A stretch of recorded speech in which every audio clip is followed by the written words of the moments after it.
Story 3. The Knock at 3:17. It started with a knock. Not loud, not urgent, just 3 slow taps. Knock, knock, knock.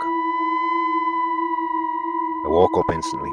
My phone screen lit up the room. 3:17 am. That time people always talk about.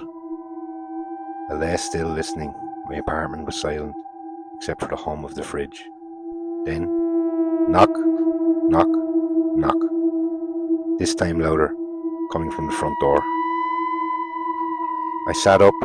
My heart was already racing, like it knew something I didn't. Who is it? I called out. No answer. I got out of bed and walked slowly down the hallway. Every step felt heavy, like I was being pulled towards something I couldn't see. I checked the peephole, nothing. Just the empty hallway. I exhaled, almost laughing at myself.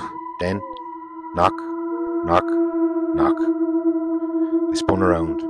The knocking wasn't even at the front door anymore. It was coming from the inside of the apartment, from the closet. I stared at it. The door was slightly open, just enough to show darkness inside. Stop, I said, my voice shaking. Silence. Then slowly, the closet door creaked open, wider on its own. I took a step back, another. Then I heard breathing, not mine. Slow, wet, close. And then a voice, soft, right beside my ear. You checked the wrong door. I turned, no one there. But then I looked back at the closet. Something was standing inside. Really, really tall. Too tall. Its head pressed against the ceiling, its arms hanging down like they were too long for its body, and its face, it didn't have one. Just skin, stretching where features should be. It took one step out, I ran. Locked myself in the bathroom, shaking, barely able to breathe. The knocking started again. Knock, knock, knock. On the bathroom door now. Then silence. Then my phone buzzed. A text from an unknown number. I'm still at the front door.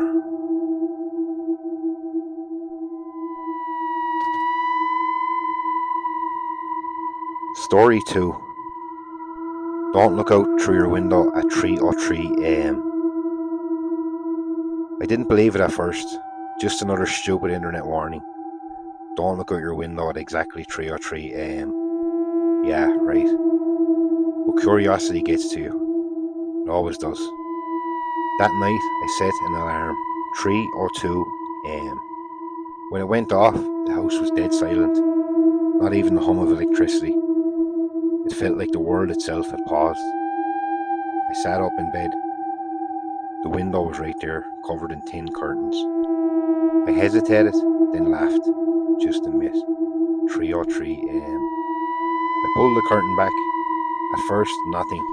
Just the street outside. Empty. Still. Then I noticed something. A figure, standing underneath the streetlight, facing my house. Too tall. Too still. I squinted, trying to make out its face. Then when it moved, not walking, not running, just closer, like it skipped the space between. Now it was halfway up the driveway. I froze. My chest tightened. Something in my head screamed, "Don't let it see you." But it already had. The figure tilted its head, then smiled. Even from the distance I could see it.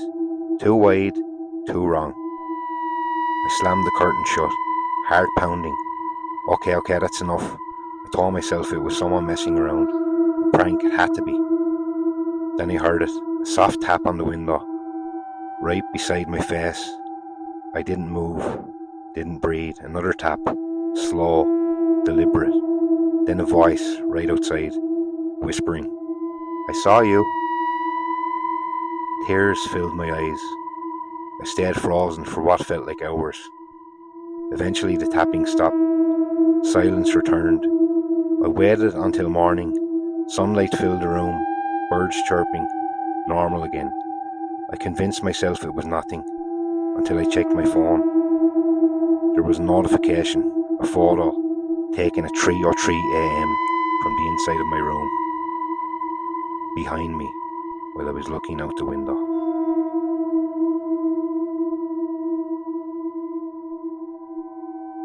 The last bus home. Evan missed the last train, was forced to wait at an empty bus stop. It was raining hard and the road was completely silent. No cars, no people, just the glow of the flickering streetlights.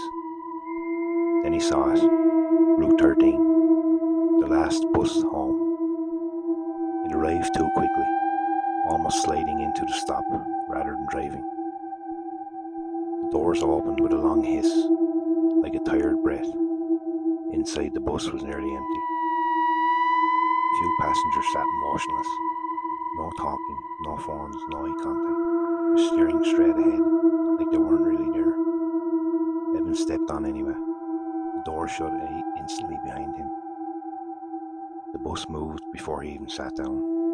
At first everything seemed normal, until he noticed the road outside didn't look right. No intersections, no lights from other streets, just endless straight darkness. An old man near the back finally spoke. "You shouldn't have got on this bus, boy." Evan laughed nervously. "It's just a night bus." The old man slowly turned his head. "There's no such thing as a route that comes back from where this one goes." The light flickered. One of the passengers was suddenly gone. No door, no stop, just empty space where they had been. Panic started to arise in Evan's chest. "Stop the bus, let me off." But the bus driver didn't respond. Instead, the bus slowed. Outside there was nothing but fog and black sky. The doors opened. The old man stood up. "This is your stop, young boy." Evan shook his head. "This isn't my stop." The man smiled. "It is now." He stepped off. The door slammed shut immediately. The bus drove away in the dark, without sound. Evan looked out the window and saw his own street. Home? He rushed off the bus without thinking. He left instantly. No engine. Just gone. He stood outside his house shaking, but relieved. The lights were on inside. Everything felt normal. He went in. "Mom," he called. She looked at him strangely. "You're late. What bus did you take?" "Route 13, he said. Her face went pale. "That bus hasn't ran in years." From upstairs came the sound of a bus stopping outside. Slow, heavy,